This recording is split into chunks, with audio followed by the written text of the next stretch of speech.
Now we can see how it has turned to a fine consistency. Make sure. Some people like it flaky, so it's like, have you ever eaten digestive biscuit before? It's like digestive biscuit. Can you feel it? So we're going to be putting it again just to be doubly sure that our oat flour has reached the consistency we want. It's as fine as normal flour.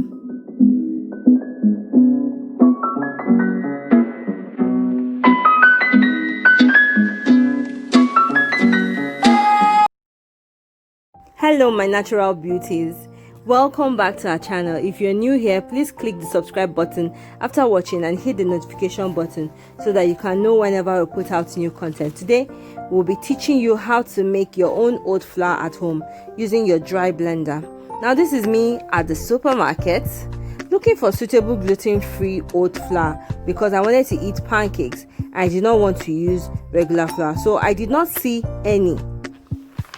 Therefore, I remembered that I had oat flour at home. I decided to go home and use my rolled oats.